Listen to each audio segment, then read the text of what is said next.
Okay, today is the 31st of August. We missed 2 nights of talks, 29 and the 30th. So now we're on the Satipatthana Samyutta. But before we proceed with the sutta itself, I'd like to explain a little about the practice of Satipatthana, because the other day somebody asked me about a question about how to practice Satipatthana, so I thought I'll spend a little bit of time to explain. Now there's a bit of confusion nowadays on the practice of Sampajanya, Sati, Satipatthana, Samadhi. In the Buddha's teachings, he talk about Sati Sampajanya. And the other day we went through the suttas. We saw that Sampajanya means mindfulness. Sampajanya means mindfulness, general mindfulness. More of mindfulness of the body. How when you walk, you know you're walking. When you sit, you know you're sitting. When you eat, you know you're eating. When you drink, when you change your clothes, etc. Later, you find there's a sutta that refers to mindfulness of the mind. But Sampajanya is general mindfulness. General mindfulness helps us to keep our attention focused, not scattered. Because in meditation, what we are trying to do is to walk the path to destruction of the asavas. Liberation, attainment of arahanthood means destruction of the asavas. That is our aim. So before you can totally destroy the asavas, at least you have to keep it under control. And asavas, as I mentioned before, my interpretation, asavas means uncontrolled mental outflows. The mind flowing without control. Stray thoughts, daydreaming, and all that.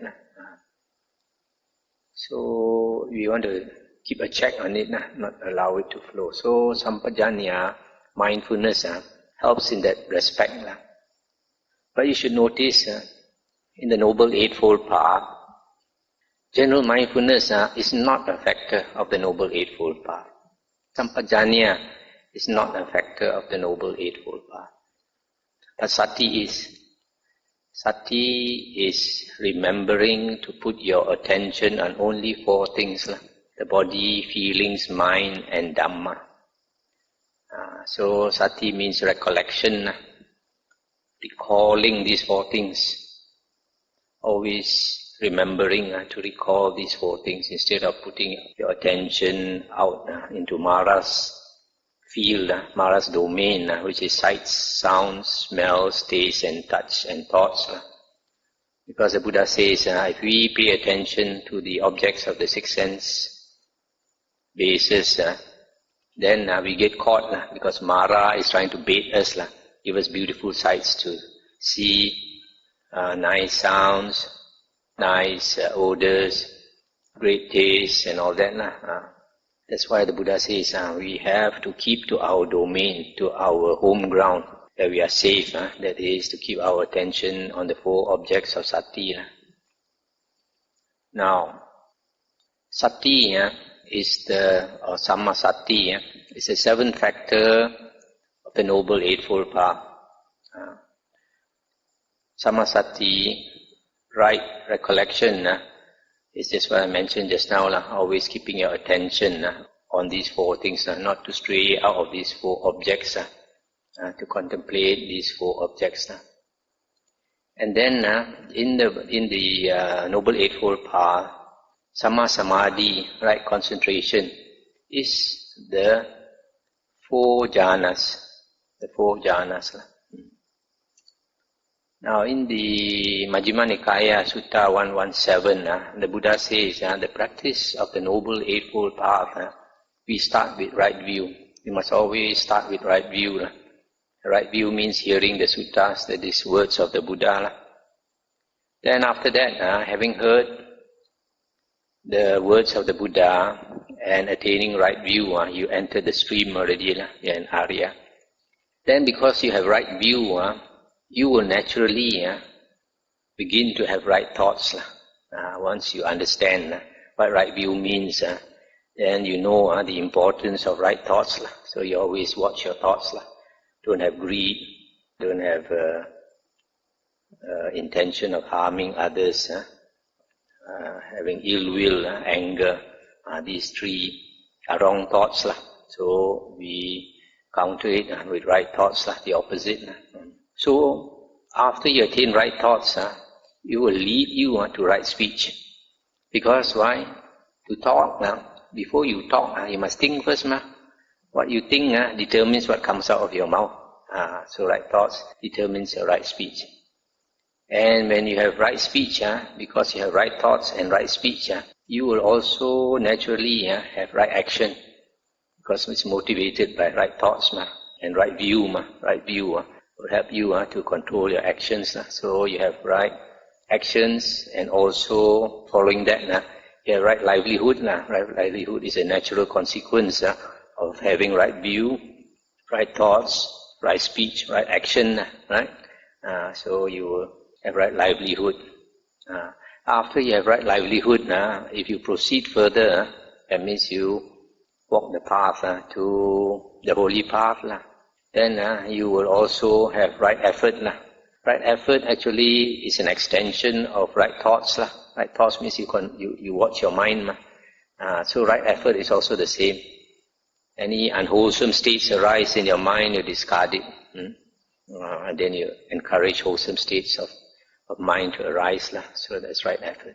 And then after that, once you have right effort, then you also begin to have right sati. That means you try to guard your sense doors. You don't let your attention stray out to the 6 sense doors. Instead, you pull it back.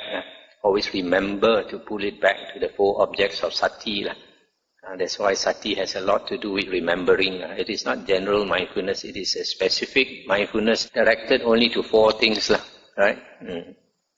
So now, what is it from sati that goes to samadhi?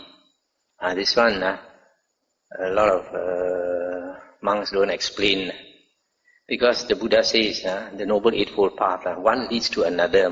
One leads to another. So sati must lead to samadhi. So how does sati lead to samadhi?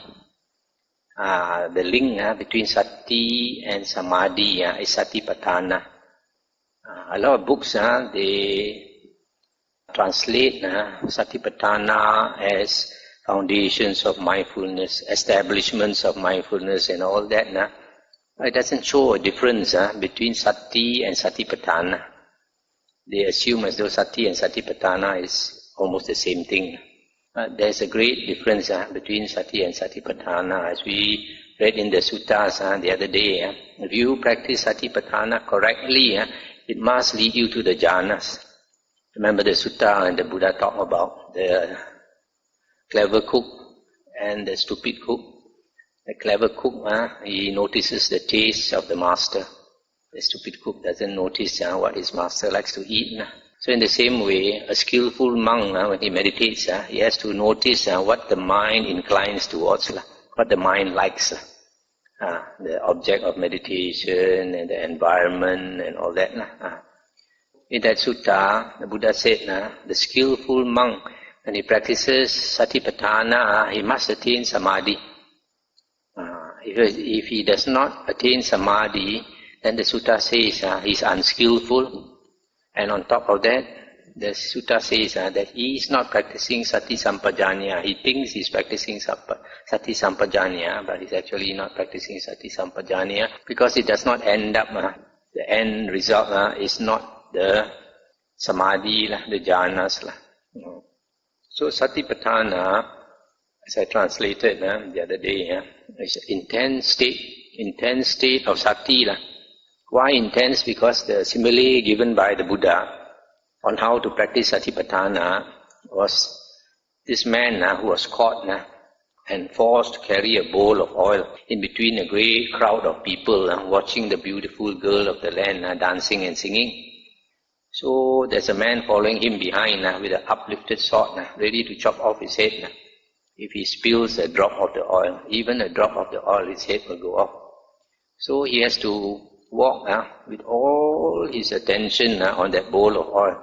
He dare not make a slip, dare not look left, dare not look right. Pay full attention to that bowl of oil all the time, watching one object all the time. So that simile was given by the Buddha to make us understand how to practice Satipatthana. So when we practice Satipatthana in that way, watching one object without changing our attention to any other object, it must end up with jhana, one-pointedness of mind. So from here you can understand how the practice of Sati, if you intensify it until it becomes intense Sati, that will lead you to Samadhi. That's why the other day we read one sutta where it was mentioned that he attained the first jhana. Then he was happy that his object had been achieved because he was meditating, for example, on the breath. Then he put his vitaka and vichara, thought directed and sustained on the breath, on the object. Then he went into the first jhana. After having into the first jhana, the sutta says that he was satisfied that he had attained his objective. Then after that, he withdrew the mind from that object. And I mentioned he withdrew his mind by focusing instead on piti and sukha. So when he put his attention on piti and sukha, he entered the second jhana because he dropped off the vitaka and vichara.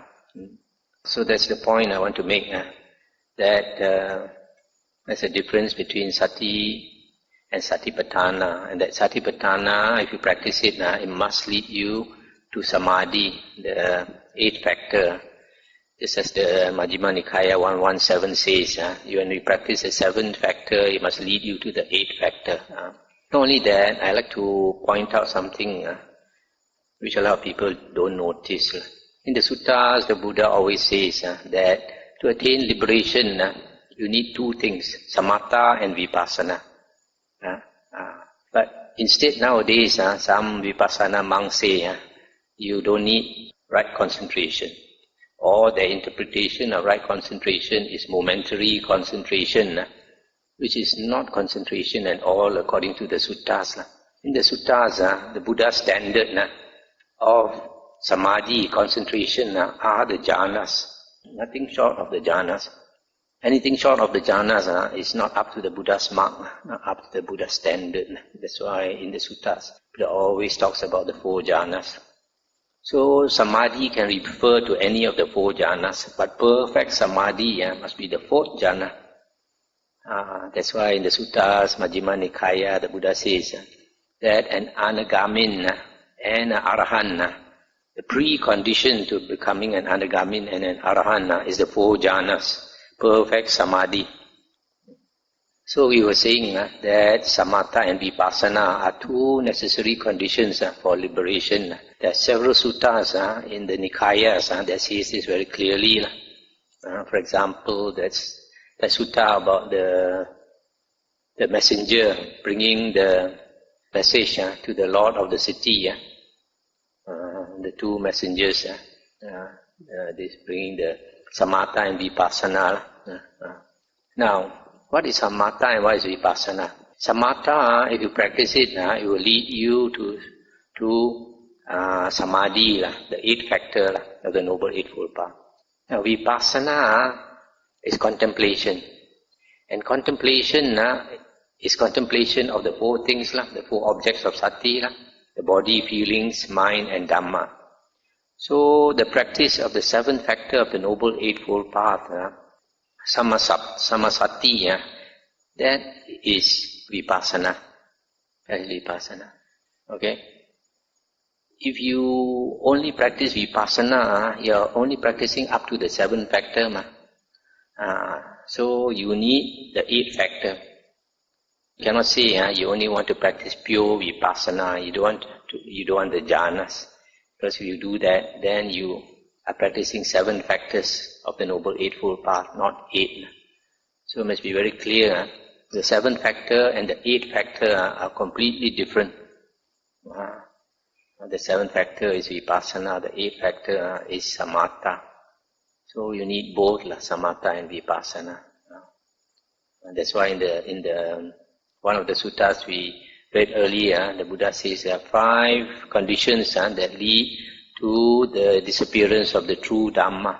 And one of them is no respect for Samadhi, no respect for the jhanas, saying that it is not necessary. Just like some monks nowadays, they say jhana is not necessary, pure vipassana is enough. The Buddha gave a warning that this type of teaching will lead to the disappearance of the true Dhamma. Because in the suttas, the Buddha says that the jhanas are the footprints of the Buddha. So if you want to follow the Buddha's steps to enlightenment, you must follow his footprints, namely attain the jhanas. So that's enough what I want to say about the Sati and Satipatthana. Okay, tonight we come to the last 3 suttas I'm going to talk on the Satipatthana, Samyutta. Sutta 47.35, that's on page 1657. At Savatthi, Buddha said, monks, a monk should dwell collected and mindful or clearly aware. This is our instruction to you. And how monks is a monk collected or recollected? Here monks, a monk dwells contemplating the body in the body, feelings in feelings, mind in mind, Dhamma in Dhamma, ardent, clearly aware, collected, having removed covetousness and grief in regard to the world. It is in this way, monks, that a monk is collected, sato, which means having sati. And how monks does a monk exercise clear awareness, sampajano? Here monks, for a monk, feelings are understood as they arise, understood as they remain present, understood as they pass away. Thoughts are understood as they arise, understood as they remain, understood as they pass away. Perceptions are understood as they arise, understood as they remain present, understood as they pass away. It is in this way, monks, that a monk exercises clear awareness. Monks, a monk should dwell collected and clearly aware or mindful. This is our instruction to you.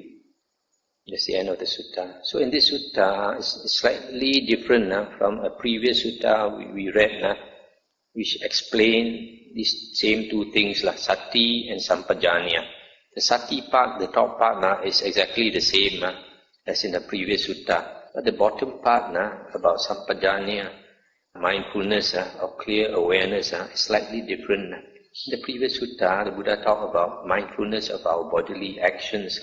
But here, Buddha says that sampajanya can also mean mindfulness of our feelings, our thoughts and our perceptions. So, in other words, it is mindfulness of our feelings and our mind. So here there's an overlap, because in the practice of sati, we are also supposed to be aware when our feelings change, when our thoughts change, when our perceptions change and all that. So when you are aware, then you can understand yourself better. For example, when certain feelings arise, you don't try not to react. You know that they are impermanent. Buddha gave a simile of feelings, like raindrops falling on the pond. When the raindrops fall on the pond, on the surface of the pond, bubble appears, and in a short while it breaks up. And then another drop of water or raindrop falls on the pond, another bubble appears, and it breaks. So in the same way, our 6 sense bases, these sense objects impinge on our 6 sense bases, like sights impinge on the eye, sounds impinge on the ear, etc. In the same way, a feeling arises, and then it doesn't last very long, it disappears. But it continues to be there if you think about it. For example, somebody says something nasty to you, and unpleasant feeling arises. And then you start thinking about it, then the unpleasant feeling persists. That's why the Buddha says we have to be careful. That's why we want to keep an eye on our feelings and keep an eye on our thoughts also. If certain thoughts arise, then we have to try to understand what is the motive behind the thoughts. What is the thought motivated by? Is it ego? Is it motivated by anger? Then if it is, then you know that you have an unwholesome state of mind, and you try to discard it. This mindfulness of the feelings and of the mind is quite important. So it is also stated to be connected with Sati and also to be connected with Sampajanya, mindfulness. The next sutta is 47.40. The Buddha said, "Monks, I will teach you the intense states of recollection and the development of the intense states of recollection, and the way leading to the development of the intense states of recollection." Listen to that. And what monks is Satipatthana, intense state of recollection. Here monks, a monk dwells contemplating the body in the body, ardent, clearly aware, collected, having removed covetousness and grief in regard to the world. He dwells contemplating feelings in feelings, mind in mind, Dhamma in Dhamma. This is called the Satipatthana, intense state of recollection. And what monks is the development of the intense state of recollection.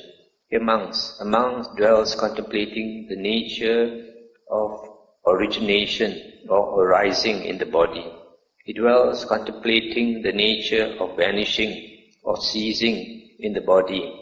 He dwells contemplating the nature of origination and vanishing in the body, ardent, clearly comprehending, collected, having removed covetousness and grief in regard to the world. Similarly, he dwells contemplating the nature of origination and vanishing in feelings, in mind, in Dhamma. This is called the development of the intense state of recollection. And what monks is the way leading to the development of the intense state of recollection. This is noble eightfold path, that is right view, right thoughts, right speech, right action, etc. This is called the way leading to the development of the establishment of intense, to the development of the intense state of recollection. It's the end of the sutta. So here, the second part, that the development of Satipatthana means contemplating the arising and the ceasing factors in the body, feelings, mind and Dhamma. What is the conditions for the arising of the four objects of Satipatthana? What is the conditions for the ceasing of the four objects of Satipatthana? We know from previous suttas that the body subsists on nutriment, on food.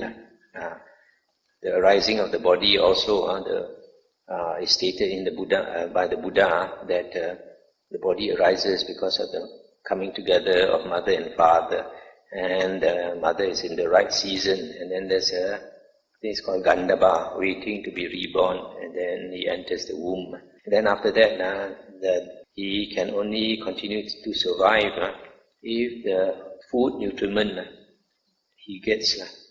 Then the nature of ceasing of the body can be like there's no more nutriment, so for the food and for the body, then the body will cease, will die, because there are other factors also.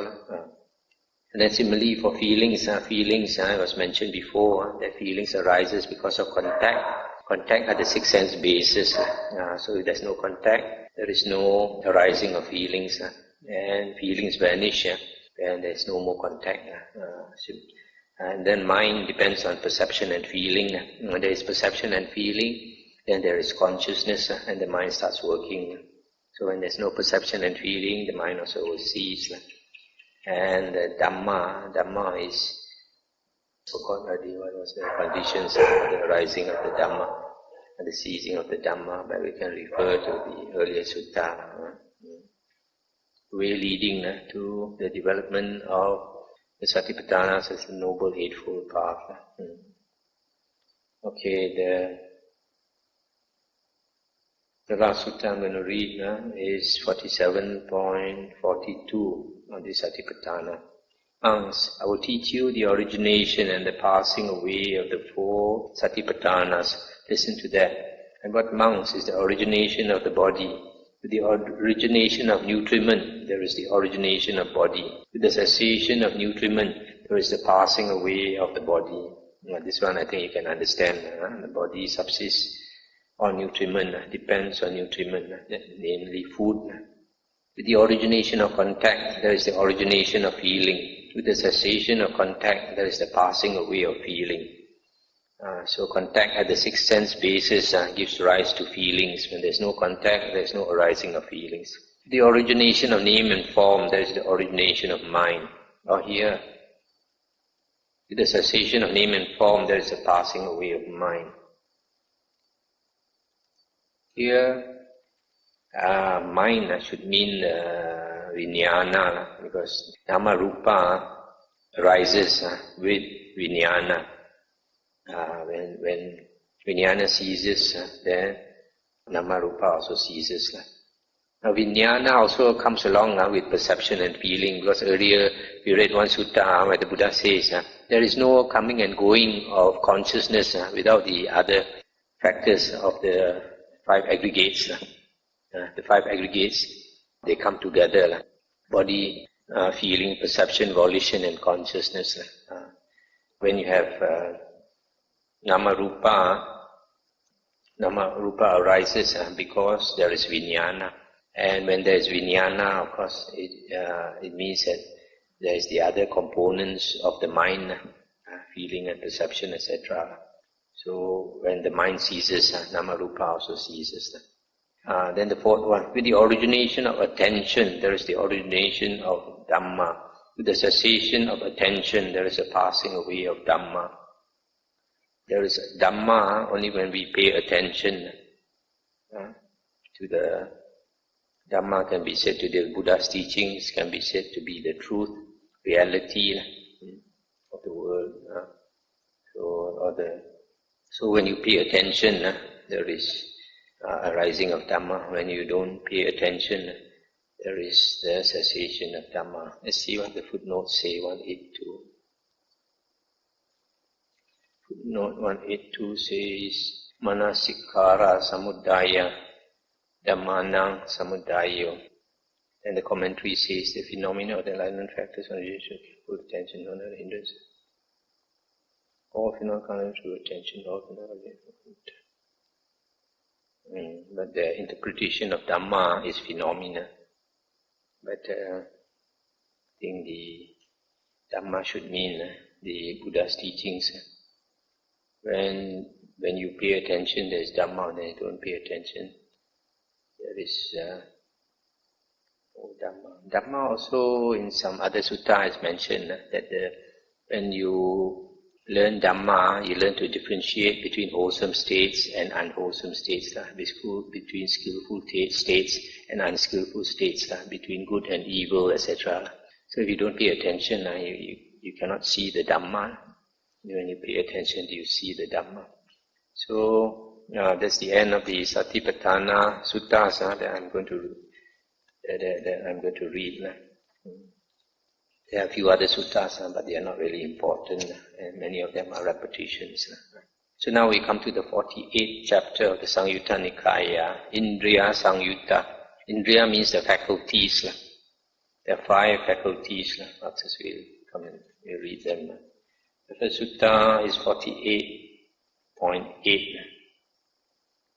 The Buddha said, monks, there are these 5 faculties. What 5? The faculty of faith, the faculty of energy, the faculty of recollection, Sati, the faculty of concentration, Samadhi, the faculty of wisdom.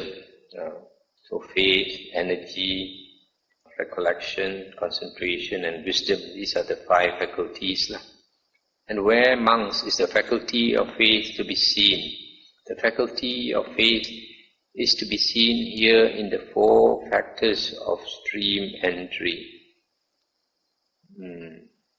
Stop here for a moment. These 4 factors of stream entry, when a person attains stream entry, he attains 4 factors. One is, you can call it unshakable faith in the Buddha. Second is unshakable faith in the Dhamma. Third is unshakable faith in the Sangha. And then the last factor, he has, sometimes it's called perfect sila, perfect moral conduct. Sometimes it's called Aryan moral conduct. So I mentioned that Aryan sila refers to 3 factors in the Noble Eightfold Path. Right speech, right action and right livelihood. Which also means 7 factors. Not to kill, not to steal. Actually, not to kill, not to take what is not given, not to engage in sexual misconduct. And then the 4 verbal ones are not to lie, not to engage in malicious speech or divisive speech. The third is not to engage in coarse speech, not to engage in idle gossip. So Aryan Sila basically consists of 7 precepts. So this faith is to be seen in the 4 factors of stream entry. Once a person has attained stream entry, he has faith. But later we'll see, actually faith, there are 2 types. One is faith, one is unshakable faith, and there is a difference. Later you see. And where monks is the faculty of energy to be seen. The faculty of energy is to be seen here in the 4 right efforts. 4 right efforts is a factor of the Noble Eightfold Path, namely the 6th factor, isn't it? Right effort. When you apply effort, that means right effort. That is faculty of energy, energetic effort. And where monks is the faculty of Sati, recollection, to be seen. The faculty of recollection is to be seen here in the 4 intense states of recollection, the 4 Satipatthanas. It is not only to be seen in the 4 Satipatthanas, it's also to be seen in the Samasati, perfect or right Sati. And where monks is the faculty of concentration to be seen. The faculty of concentration is to be seen here in the 4 jhanas. I note here carefully in the suttas, when the Buddha talks about concentration, it's always like this. Buddha refers to 4 jhanas, nothing short of the 4 jhanas. The first 3 jhanas are easier to attain. The 4th jhana is very difficult to attain. The difference between the first 3 jhanas and the 4th jhana is the first 3 jhanas, the Buddha says, are still perturbable. Still, the mind can still shake. But the 4th jhana is so solid, so stable. So it is because the mind is so strong in the 4th jhana. The Buddha says when you attain the 4th jhana, you can see things very clearly. Everything falls into place. You can understand everything. So that's why psychic powers comes and you can recollect your past life and other psychic powers, and that is a condition for attaining Anagami and Arahanthood also. And where monks is the faculty of wisdom to be seen. The faculty of wisdom is to be seen here in the 4 noble truths. These monks are the 5 faculties. If you understand the 4 noble truths, then you have wisdom. So these are the 5 faculties. 5 faculties are important factors. Okay, we come to the next sutta, 48.10. Monks, there are these 5 faculties. What 5? The faculty of faith, the faculty of energy, the faculty of recollection, the faculty of concentration, the faculty of wisdom. And what monks is the faculty of faith? Here monks, the noble disciple is a person of faith, one who places faith in the enlightenment of the Tathagata. Thus, the Blessed One is, this one is, refers to that Itipiso, Bhagava, Arahang, Samma, Sambuddho, and all that. Teacher of devas and humans, enlightened one, blessed one. And what monks is the faculty of energy. Here monks, a noble disciple dwells with energy aroused for the abandoning of unwholesome states and the acquisition of wholesome states. He is strong, firm in exertion, not shirking the responsibility of cultivating wholesome states. He generates desire for the non-arising of unarisen, evil, and wholesome states. He makes an effort, arouses energy, applies his mind and strives. He generates desire for the abandoning of arisen and evil and wholesome states. He makes an effort, arouses energy, applies his mind and strives. He generates desire for the arising of unarisen wholesome states. He makes an effort, arouses energy, applies his mind and strives. He generates desire for the maintenance of arisen wholesome states, for the non-decay, increase, expansion and fulfillment by development. He makes an effort, arouses energy, applies his mind and strives. This is called the faculty of energy. Here, faculty of energy means striving to get rid of unwholesome states and developing wholesome states. And what monks is a faculty of recollection. Here monks, the noble disciple is collected or recollected, possessing supreme discrimination, and one who remembers and recollects what was done and said long ago. Similarly, he dwells contemplating, and then he dwells contemplating the body in the body, feelings in feelings, mind in mind, Dhamma in Dhamma, ardent, clearly aware, collected, having removed covetousness and grief in regard to the world. This is called the faculty of recollection, Sati. So here you see the definition of Sati is one who possesses supreme discrimination. That's the translation in the Pali Text Society.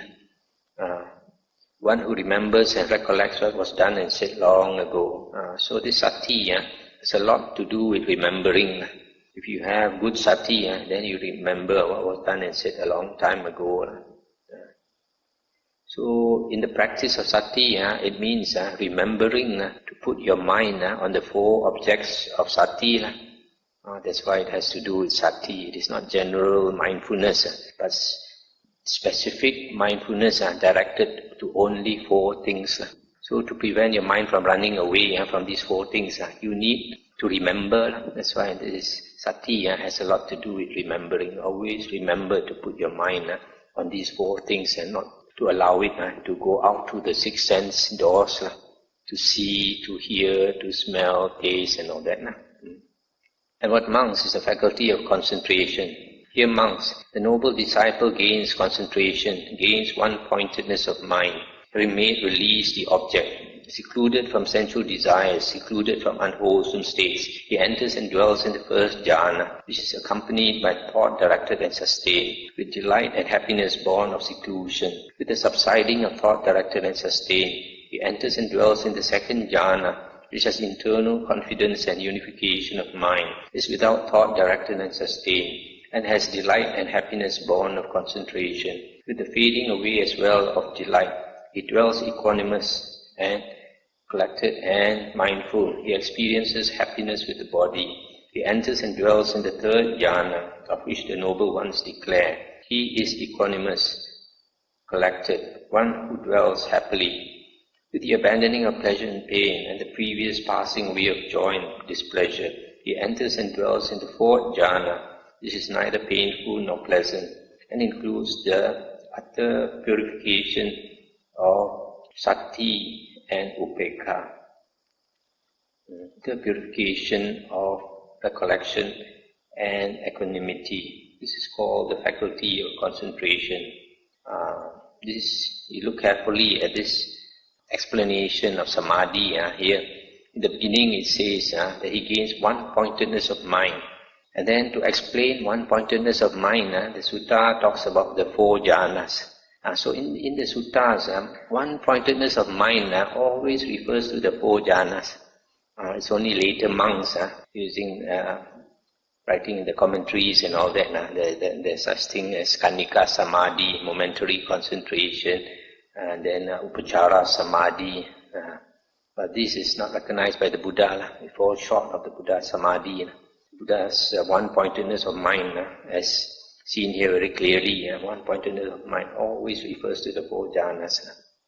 And what monks is the faculty of wisdom. Here monks, the noble disciple is wise. He possesses wisdom directed to arising and passing away, which is noble and penetrative, leading to the complete destruction of suffering. He understands as it really is, this is suffering. He understands as it really is, this is the origin of suffering. He understands as it really is, this is the cessation of suffering. He understands as it really is, this is the way leading to the cessation of suffering. This is called the faculty of wisdom. These monks are the five faculties. So one has wisdom when one sees arising and passing away of everything in the world, how things are so impermanent, and then you will understand the Four Noble Truths. That is wisdom. So here you see the five faculties are explained in a very detailed way. Faith means having faith in the enlightenment of the Buddha. You can also say having faith in the triple gems, in the Buddha, Dhamma and Sangha. And the faculty of energy is directed to the mind, to get rid of unwholesome states of mind and to develop wholesome states of mind. Is the meaning of energy or effort. This is very important. A lot of people meditate. We don't look at our mind so much. If you don't look at your mind so much, you don't see your faults, and you cannot progress. You have to see our faults, to see our unwholesome states like anger, greed, ego, and all that. And then when we recognize these unwholesome states in us, then slowly we keep changing ourselves. But you must have the humility to acknowledge that you have these faults in you. And then when you make an effort to get rid of them, then if you understand the Dhamma, even it's very difficult also, you make strong effort to get rid of your unwholesome states, and then you slowly change from an ugly duckling to a beautiful swan. Then faculty of Sati is a faculty of remembering to put your attention or your mindfulness only on body, feelings, mind and Dhamma, four objects only, and not to go out into this, the outside the six sense doors, to see, to hear, to smell, taste, touch and think. So that is Sati, remembering to put your attention in the right place. And concentration means one-pointedness of mind, and that in this sutta, one-pointedness of mind always refers to the four jhanas. And then the faculty of wisdom means seeing the nature of arising and passing away of everything in the world, how everything in the world is impermanent, and then to see the Four Noble Truths, and then that is real wisdom. Okay, let's go to the next sutta, 48.12. Buddha said, monks, there are these five faculties. What five? The faculty of faith, energy, recollection, concentration, and wisdom. These are the five faculties. One who has completed and fulfilled these five faculties is an arahant. If they are weaker than that, one is a non-returner. If still weaker, a once-returner. If still weaker, a stream enterer. If still weaker, a Dhamma follower. If still weaker, a faith follower. That's the end of the sutta. It's also a quite interesting sutta. It says that if you have developed fully the five faculties, you become enlightened, become an arahant. But if you don't fulfill completely, don't develop completely the five faculties, maybe say you cultivate it up to 80%, and then you can become an Anagami, non-returner. And then if you develop still less than that, maybe 70%, you can be a once-returner, Sakadagamin. And if still weaker than that, maybe 50%, you can attain stream entry or Satipatthana. And then if still weaker than that, maybe 30%, you may be a Dhamma follower. This Dhamma follower is first path attainer. First path attainer is still an Arya. We have 8 Arya. The lowest one is path attainer. And if still weaker than that, that means he don't understand the Dhamma so much, but he has a lot of faith. So he's called a faith follower. Understands some Dhamma, but he has more faith. So he still has entered the stream. So there are 2 important points here that this can be applied similarly to the Noble Eightfold Path. You fulfill all the 8 factors of the Noble Eightfold Path completely. For example, right view, you have Aryan right view. Understand the 4 Noble Truths. But also this understanding right view also got different levels. You got a Sotapanna level, you got a Sakadagami level, Anagami and Arahant level. And similarly for the Samadhi factor. Samadhi factor, perfect Samadhi is 4 jhanas. So to become Arahant and Anagamin, 3rd and 4th fruit, you must attain 4 jhanas. But to become a Sakadagamin, once returner, you can have 3 jhanas, or 2 jhanas, or 1 jhana. You can be a Sakadagamin. But to be a Sotapanna, even if you don't have any jhana, you can still be a Sotapanna. But a Sotapanna can also possess 1, 2, 3 jhanas also, but more likely no jhana, because if you have 1, 2, 3 jhanas, your greed, hatred and delusion will reduce, so you become a Sakadagamin, 2nd fruit attainer. So a Sotapanna is more likely not to have any jhana. And similarly with the first path attainer. That's one very important thing just now I just mentioned. The second important thing about this sutta is that you notice the stream enterer, the Sotapanna, is separate from the Dhamma follower and the faith follower. The Dhamma follower and faith follower, they are the first path attainer. The stream enterer or the stream attainer is a Sotapanna, the fruit. So this one, the path attainer, that means the path attainer exists. There's a difference between the path attainer and the fruit attainer. This contradicts the Abhidhamma. Abhidhamma says when you attain the path, immediately it becomes fruit. This is not acceptable in the sutta. In the suttas, once you attain the path, then it takes some time before it becomes fruit. But the latest, when the person dies, in the same lifetime, the path will become fruit. It takes some time, maybe a few years, only a few years. Abhidhamma says immediately. If it's immediately, then you cannot have these three persons: stream enterer, Dhamma follower, faith follower. So these are the 2 things about this sutta. Okay, the next sutta is 48.15. Buddha said, monks, there are these 5 faculties. What 5?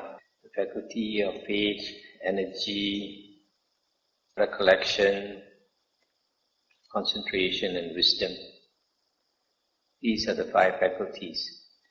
One who has completed and fulfilled these 5 faculties is an Arahant. If they are weaker than that, one is an attainer of Nibbana in the interval. If still weaker, an attainer of Nibbana upon landing. If still weaker, an attainer of Nibbana without exertion. If still weaker, an attainer of Nibbana with exertion. If still weaker, one who is bound upstream, heading towards the Akanita realm. If still weaker, a once returner. If still weaker, a stream enterer. If still weaker, a Dhamma follower. If still weaker, a faith follower. The sutta is very similar to the previous one we read, except that here the Anagamin is explained more in detail. There are 5 types of Anagamin. And this simile for the 5 types of Anagamin is given somewhere. I forgot where, maybe in the Anguttara Nikaya. Like the simile given was a blacksmith heated the iron to red hot, then he bangs at use a big hammer, he knocks at the heated iron to shape it into a hammer or a sword or anything. He keeps banging. So what happens? A chip of iron flies off, then it hits the ground, then it cools down. How long it takes to cool down is different. There are five ways you can cool down. One is when it's flying in the air, it's cooled down. Another one, it touches the ground, and then it cools down. Another one, it touches the ground, then it starts a fire. It takes some time to cool down, etc. So here there are 5 descriptions. One is an attainer nibbana in the interval. Probably as in the interval when he's going to the heaven, along the way probably he cools down, enters nibbana, and then attainer nibbana upon landing. That means this Anagami, they are generally reborn in the Suddhavasa heaven. Suddhavasa heaven is a 4th jhana heaven, which also proves that an Anagami must have attained four jhanas already. Otherwise, how can they be reborn in the 4th jhana heaven? So the second type, he reaches that heaven and then he enters nibbana. And then another one, after reaching that heaven, he has to exert, to practice some more, and then it attains. This third one, without practice, he is reborn in the heaven. Without practice, after a short while, enters nibbana.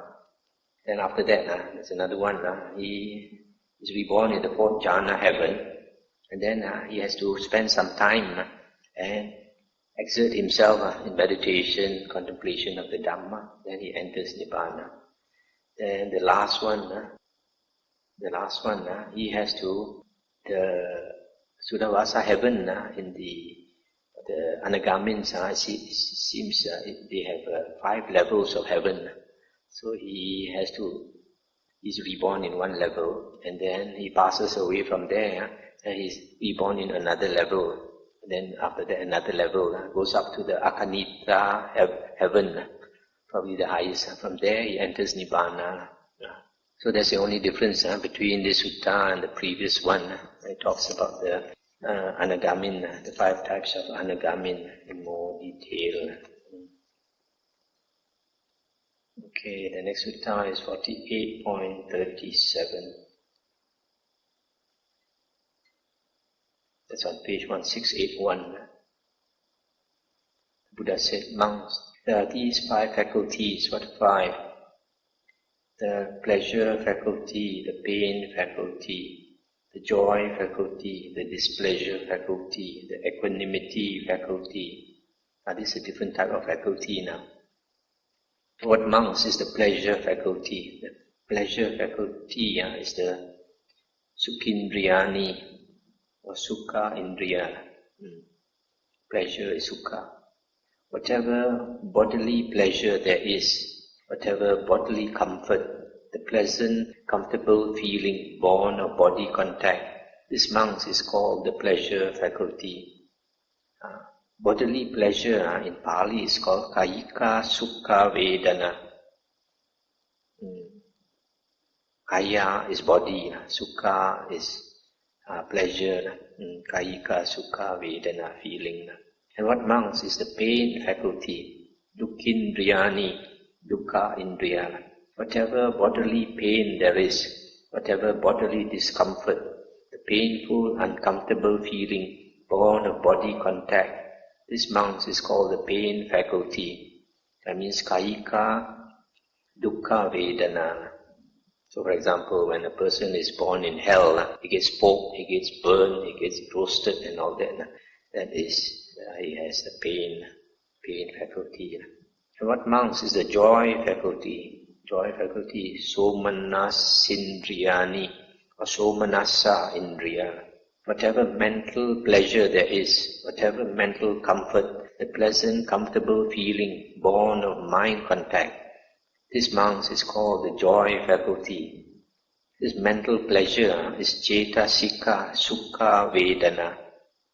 Cetasika Sukha Vedana, mental pleasure feeling. And what mounts is the displeasure faculty, Domanas Indriyani or Domanasa Indriya. Whatever mental pain there is, whatever mental discomfort, the painful, uncomfortable feeling born of mind contact, this mounts is called the displeasure faculty. This mental pain is called Cetasika Dukkha Vedana. Maybe you can call it grief also, mental pain. And what mounts is the equanimity faculty, Upekindriyani or Upekha Indriya. Whatever feeling there is, whether bodily or mental, that is neither comfortable nor uncomfortable, this mounts is called the equanimity faculty. It's also called Adukkha Masukha Vedana. Adukkha is neither sukha. Adukkha is neither dukkha.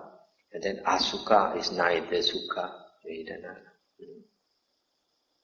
Neither comfortable nor uncomfortable.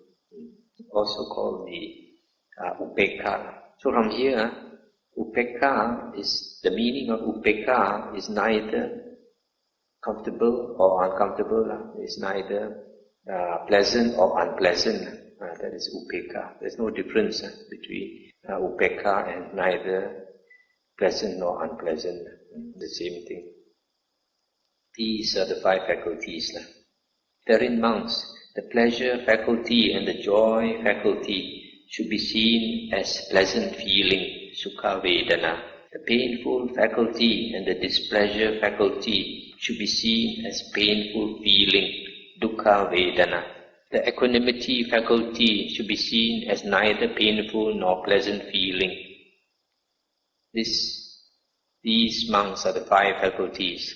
So this last part now is a repeat of what I said. Equanimity faculty or equanimity feeling means neither painful nor pleasant. So there's no difference between neither painful nor pleasant and equanimity is the same thing. So here the sutta has explained what is pain and happy feeling in the body, and pain and happy feeling in the mind, and the equanimity feeling. Okay, the next sutta is 48.40.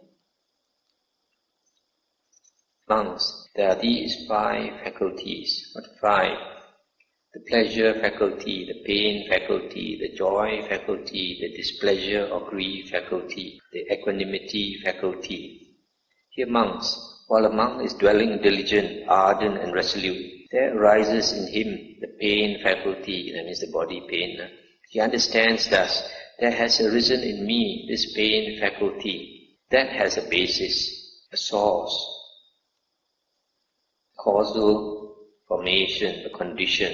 It is impossible for that pain faculty to arise without a basis, without a source, without a causal formation, without a condition.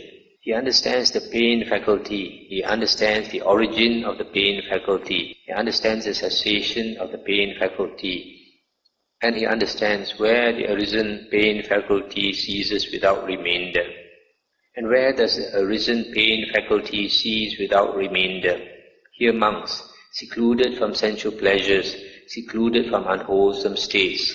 A monk enters and dwells in the first jhana, which is accompanied by thought directed and sustained, with delight and happiness born of seclusion. It is here that the arisen pain faculty ceases without remainder. This monk is called a monk who has understood the cessation of the pain faculty. He directs his mind accordingly.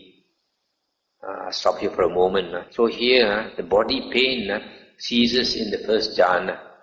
So next time you have a lot of body pain, just have to enter the first jhana, no more pain. You see, because when a person enters the first jhana, as in the definition here, it says, secluded from sensual pleasures, secluded from unwholesome states. Secluded means is aloof, aloof from sensual, the six sense bases. The mind withdraws from the six sense bases. It's not that the six sense bases are closed. It's that it does not pay attention.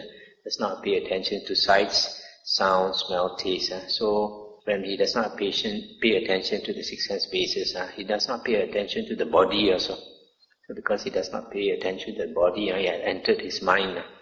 So he is not aware of his body pain. That's why here in the first jhana, the arisen pain faculty ceases without remainder. Here monks, while a monk is dwelling diligent, ardent and resolute, there arises in him the displeasure faculty. Displeasure faculty means the mental pain, the grief.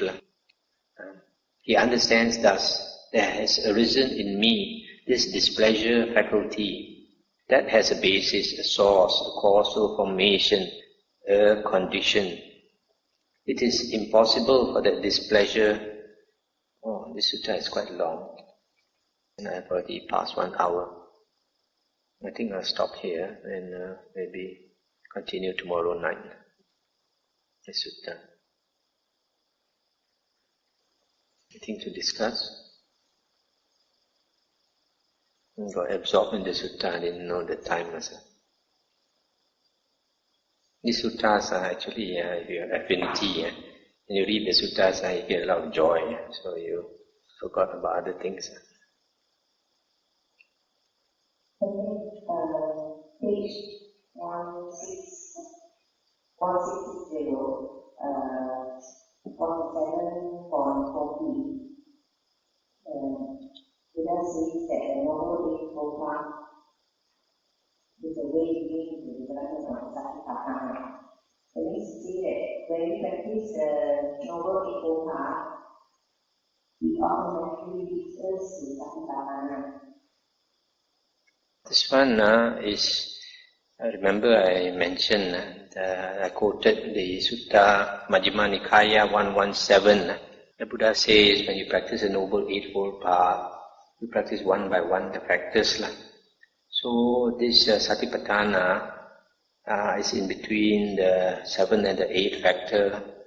So when you practice the Noble Eightfold Path, you cultivate the factors one by one up to the 8th factor. Then you would have developed the 4 Satipatthanas. Because when you develop the 4 Satipatthanas, you're supposed to have attained the jhanas.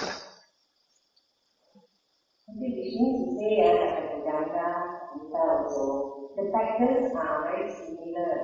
Yes. Very similar to the Noble Eightfold Path. Yes. Likewise, the 5 Indriya, the 5 Yes, yes.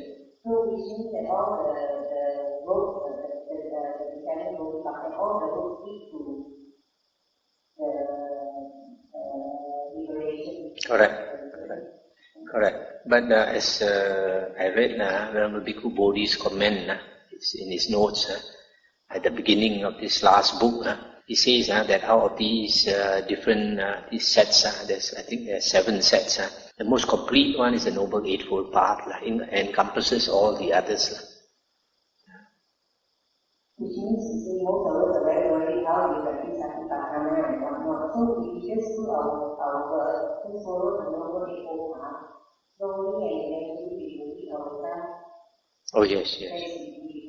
Yes. The most important is the Noble Eightfold Path. You see, like when you talk about Satipatthana or Sati, the practice of Sati, you concentrate on paying attention to the body, feelings, the mind and Dhamma, right?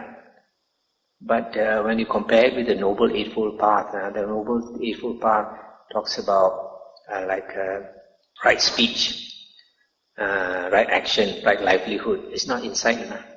It's not inside the 4 Satipatthana. That's why Bhikkhu Bodhi says the Noble Eightfold Path is the most complete. So if you want to say there's the only way, the only way is the Noble Eightfold Path, not any other one. So there's no such thing as 84,000 Dharma doors. There's only one Dharma door to liberation. There's a Noble Eightfold Path.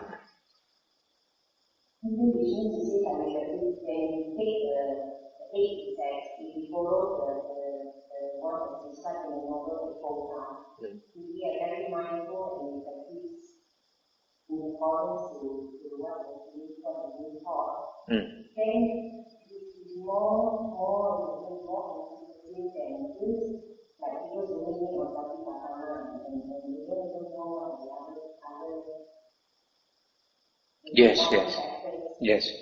Like for example, there are some people, they think, oh, I only practice Satipatthana, that's the only way. Then they think dana is not important, charity is not important, keeping sila, moral precept is not important. I just cultivate wisdom only. That's very silly, because just now we read the sutta, the Buddha says that when you practice the faculties, or the Noble Eightfold Path, if you fulfill the factors completely, 100%, you become an Arahant.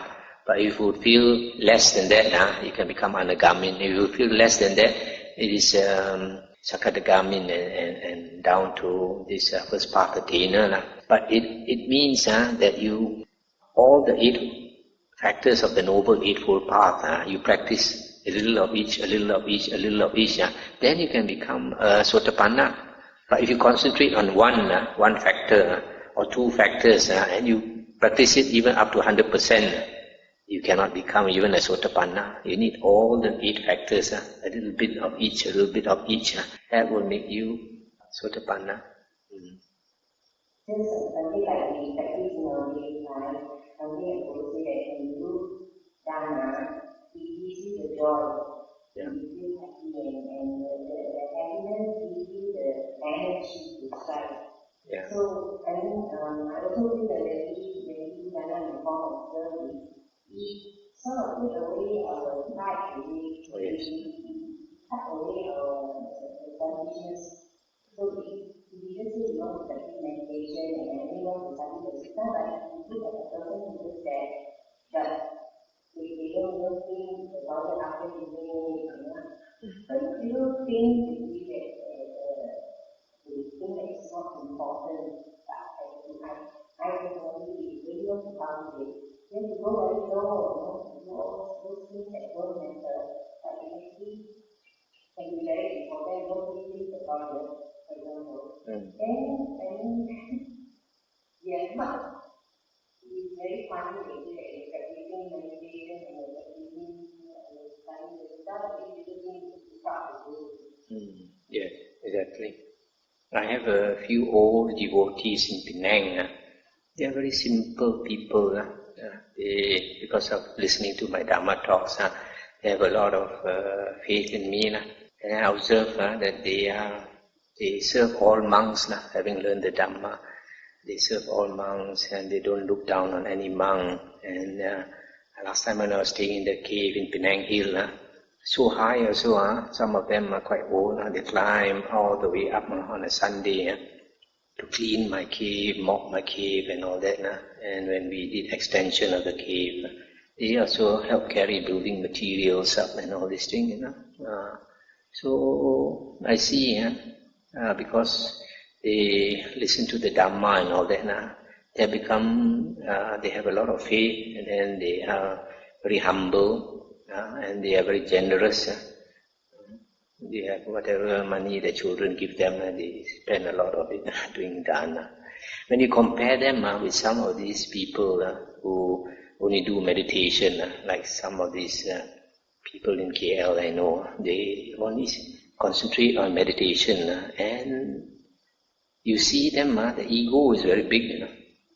They think, they have already attained Sotapanna and all this, and they differentiate a lot between monks.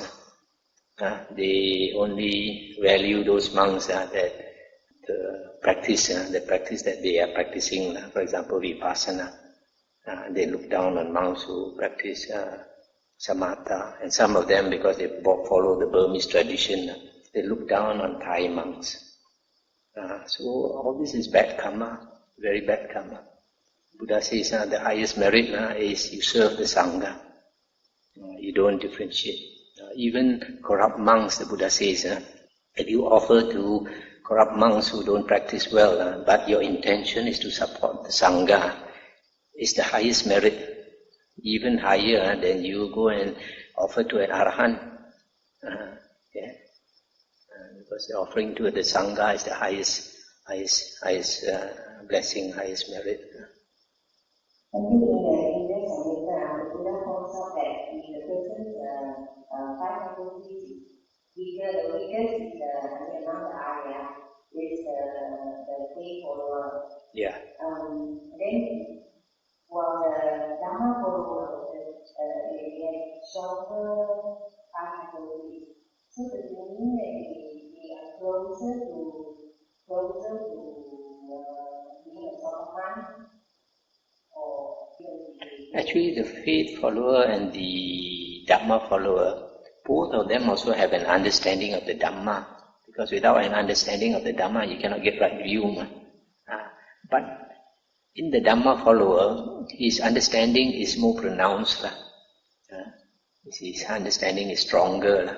Whereas in the faith follower, he has some understanding, he's already attained right view. But his faith faculty is stronger. He may not understand so much suttas, but he has a lot of faith. That's the difference.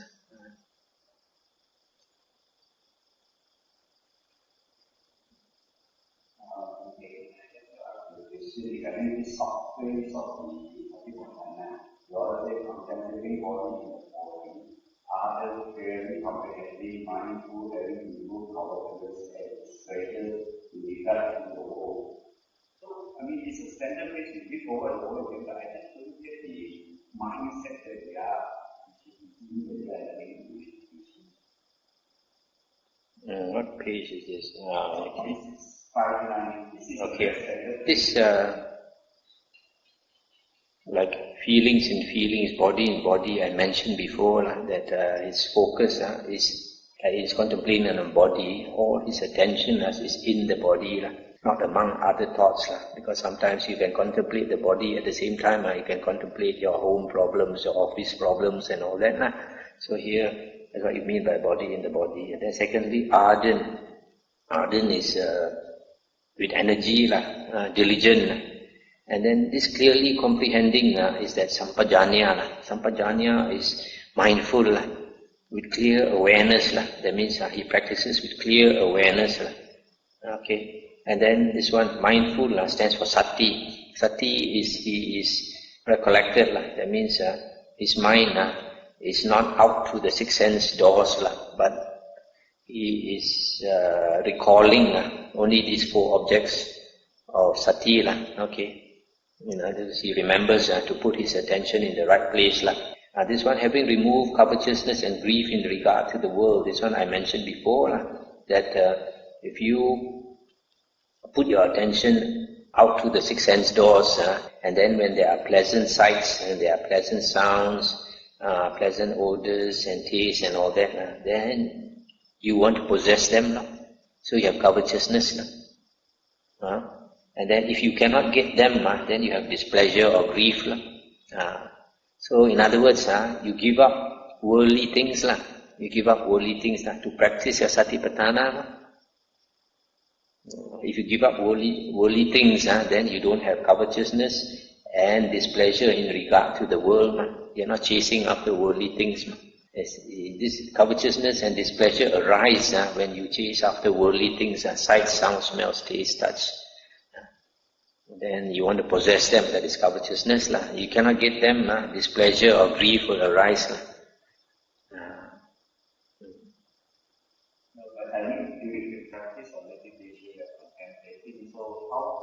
No, it's not at that one moment. It means like having given up covetousness and displeasure in regard to them. Before you practice, you already have to give up. You still carrying a lot of problems on your head. You want to practice, impossible. Without giving up.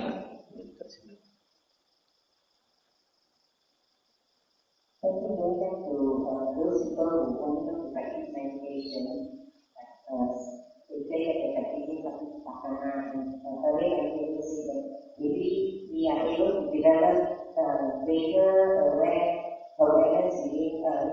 We should be able to see our own unwholesome states, our state of mind. So, because usually, if we are not able to see, it's because we have a lot of hindrances, especially ego, conceit, is a real passion too. We can't see, and even thinking at a good Kalina Nita and Bhante, whether Bhante see to point out to us whether we are able to accept our own fault being pointed out on it. Because of hindrances, we may not be able to accept even our own fault. Yeah. So how do we progress in that case? This one, it depends on that person's sincerity.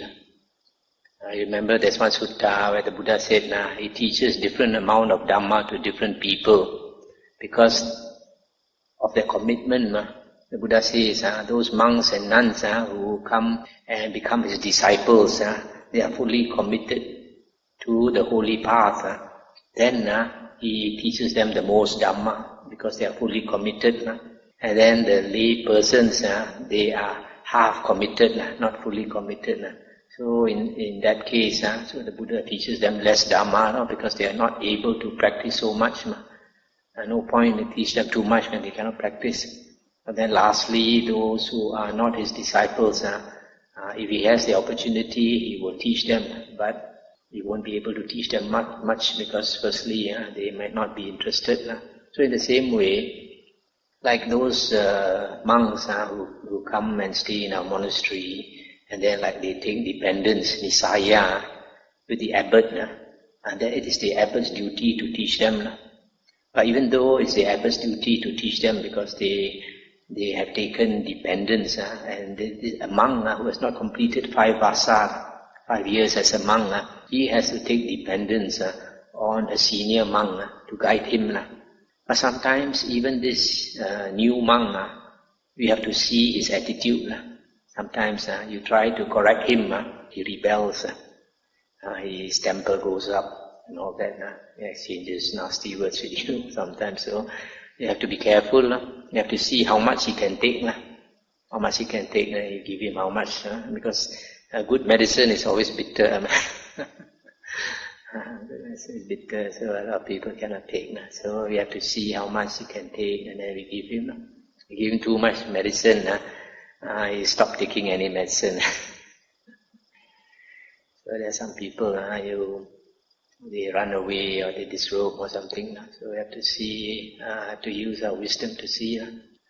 So there are some people, if they want to be taught, then it is the teacher's duty to teach them. But there are some people, they don't want to be taught, they think they know enough. So we leave it to them.